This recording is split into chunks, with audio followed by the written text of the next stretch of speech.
Olá, pessoal. Sejam bem-vindos à nossa primeira aula do NIB+ de Direito das Obrigações. Sou o professor Roberto e, conforme nós tínhamos combinado na aula de apresentação, o nosso objeto de estudo, pessoal, será dos pagamentos indiretos, que um ou outro autor chama de pagamentos especiais, mas nós vamos usar essa nomenclatura mais aceita dos pagamentos indiretos. Porque existem os pagamentos diretos. Mas, para que vocês entendam bonitinho essa parte, eu preciso explicar para vocês, pelo menos, o que é o pagamento, né? Pelo menos um conceito introdutório do que seja pagamento. Pois bem, nessa matéria, que a legislação chama de adimplemento das obrigações, o que é esse negócio de adimplemento? Numa linguagem muito simples, é o cumprimento das obrigações. Mas a gente vai usar um termo bem específico, um termo jurídico. Não vamos falar em cumprimento. Cumprimento eu vou usar para explicar, né? Mas o termo jurídico para cumprimento das obrigações é essa figura do pagamento. Então, adimplemento das obrigações não é nada mais, nada menos do que o pagamento, o cumprimento dessas obrigações. Quando nós estamos falando em pagamento, pessoal, a gente já vem na ideia, pagar, né? Eu paguei a parcela. Então a gente já pensa em dar dinheiro. Perfeito, está correto. Só que não é só isso. Pagamento, pessoal, é qualquer forma de cumprimento de qualquer obrigação. Então, por exemplo, dar um dinheiro é uma forma de pagamento, mas também dar um objeto, né? Eu tenho que entregar, não é dinheiro, eu tenho que entregar um carro, é uma moto, é um documento. Perfeito, você cumpre a obrigação por meio do pagamento. Eu entreguei o objeto, eu fiz o pagamento. Da mesma forma é pagamento quando a gente cumpre uma obrigação de restituir, uma obrigação de devolver. Conhecem bem a figura da locação, né? Então eu aluguei uma casa e ao final do contrato eu tenho que restituir, eu tenho que devolver a casa. Quando eu estou devolvendo a casa, eu cumpro a minha obrigação. Eu faço o pagamento da obrigação de restituir. E também nós temos obrigações de fazer ou não fazer, né? Eu me comprometi a advogar para alguém. Eu me comprometi a construir a casa de alguém. Na hora que eu advoguei, na hora que eu construí a casa, eu cumpri a obrigação, eu fiz o pagamento desta minha obrigação. Então, pessoal, pagar é muito mais do que dar dinheiro. Perfeito? Pagar é cumprir a obrigação. Quando nós estamos falando de pagamento, também não posso deixar de lembrar que existe o pagamento voluntário. Quem dera todo mundo pagasse voluntariamente as suas obrigações, né? Então a pessoa, por vontade própria, foi lá e cumpriu a obrigação. Quem dera não, porque se todo mundo cumprisse voluntariamente a obrigação, o advogado não teria serviço, né? Então, ainda bem que temos também os inadimplentes. Mas, voluntariamente, é aquele cumprimento da obrigação feito pela própria vontade do devedor. Quando o devedor voluntariamente não satisfaz a sua obrigação, aí precisa do advogado bater lá na porta do judiciário. E aí a gente fala que houve o pagamento por meio de execução forçada, né? Normalmente penhorando bens do nosso devedor aqui. Então é isso. Pagamento é a extinção de uma obrigação. Pagamento é o meio normal de extinção da obrigação. Porque, infelizmente, né, existem obrigações que são extintas, mas não levam a um pagamento. Como assim, Roberto? Como é que uma obrigação pode ser extinta sem o pagamento? É porque teve algum problema, né? É o que a gente chama de meio anormal. É o que ocorre, por exemplo, pessoal, quando o objeto que o devedor tinha que entregar para o credor se perdeu sem culpa do devedor, por exemplo. Foi roubado. Então o devedor, para cumprir a obrigação, tinha que entregar um determinado quadro para o credor, mas o quadro foi roubado. Não vai ter como pagar essa obrigação porque o quadro se perdeu. Da mesma forma, a figura da prescrição, né? A perda da pretensão, que vocês já estudaram lá na parte geral do direito civil. Aqui, normalmente, também não tem pagamento, embora as dívidas prescritas possam ser pagas, né? A gente sabe muito bem disso. Quando tem nulidade, quando tem anulação, né? Lembra que o que é nulo para sempre. Então, aquilo que nasce nulo nunca vai produzir efeitos, já aquilo que é anulável precisa da iniciativa do prejudicado para pedir anulação em juízo. E temos várias outras situações, né, que vocês vão estudar dentro de sala de aula, que ocorre a extinção anormal porque não tem o pagamento, certo? Mas esse não é o caminho correto. E ainda sobre pagamento, eu preciso lembrar vocês que o pagamento, é lógico, é um direito do credor. Mas vocês já pararam para pensar que o pagamento também é um direito do devedor? Imaginem vocês, né, têm que entregar um carro para o Roberto. E vocês têm que cuidar desse carro, vocês têm que vigiar, vocês têm que evitar que ele se estrague, vocês têm que evitar, né, que ele sofra roubo, né, o furto. Se for dinheiro, tem uma preocupação, nossa, eu tenho que pagar para evitar qualquer conversa sobre multa e juros. Então o devedor também tem um direito ao pagamento. E não se esqueçam disso durante todo o estudo. Pagamento é um direito do credor, mas também é do devedor. Perfeito? Quando a gente vai fazer um pagamento, e se quer fazer um pagamento assim, Roberto, eu quero fazer um pagamento na forma da lei. Um pagamento que não deixe margem de dúvidas que eu paguei mesmo. Os requisitos, pessoal, são estudados pelo Código Civil. São eles, né? Primeiro, você tem que preocupar-se com quem você vai pagar, né? Quem que deve pagar e quem que deve receber, certo? Quem que é o credor que eu vou pagar? Isso é importantíssimo. Pagar para a pessoa errada me sujeita, na maioria das vezes, a ter que pagar de novo. Segundo, eu tenho que calcular perfeitamente o que eu vou pagar, o que foi combinado no contrato. Terceiro, aonde que esse pagamento deve ser feito? No domicílio do devedor? No domicílio do credor? É o credor que tem que buscar isso lá na casa do devedor? É o devedor que tem que entregar isso lá na casa do credor? É onde o contrato estipular? Então tem que prestar atenção no que diz a lei e no que está ajustado no contrato fixado entre as partes. E por fim, a questão do tempo. Quando é que eu tenho que pagar? Até quando eu posso pagar para não ter multa, para não ter juros, correção monetária, honorários advocatícios, perdas e danos e várias outras consequências? Qual que é o último prazo, tá certo? Então, preciso preocupar-me com isso também. Todos esses elementos, pessoal, o que eu devo pagar, o local, quando, tempo, forma e lugar que a gente fala, né? Isso é estudado diretamente no Código Civil quando ele fala do pagamento direto. Perfeito? Nós aqui falaremos sobre isso, mas muito menos do que vocês vão falar dentro de sala de aula. Perfeito? Pagamento direto é porque existe o indireto, eu já falei para vocês. E podem surgir situações em que não seja possível fazer o pagamento direto. Simplesmente cheguei no dia, fui lá, procurei o credor, paguei ele o que eu tinha que pagar, ele estava lá pronto para receber no dia, local, tudo belezinha, e houve o pagamento na forma da lei. Existem situações e várias situações que interferem nesses pagamentos aqui. E são essas situações que nós vamos estudar aqui no Newbie+, porque, como eu disse na aula de apresentação, são bem técnicas, sabe? A gente tem que prestar muita atenção no que diz a letra da lei.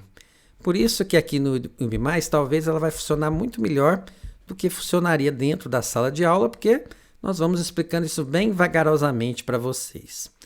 Vamos imaginar uma primeira situação onde isso pode acontecer.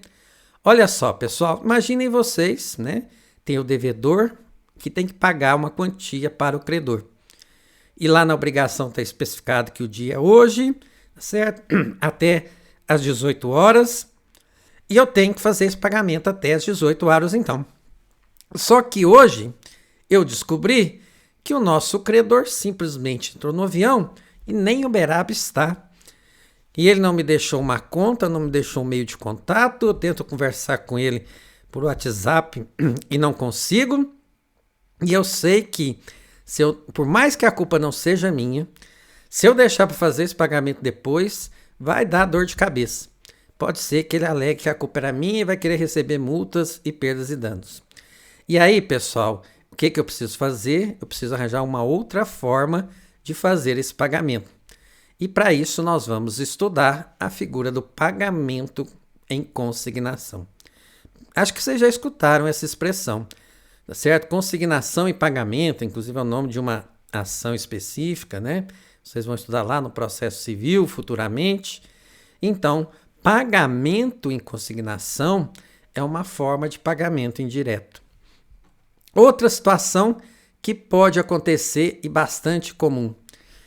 O devedor, e eu aqui me identifico com esse devedor, ele tem duas dívidas com relação ao mesmo credor.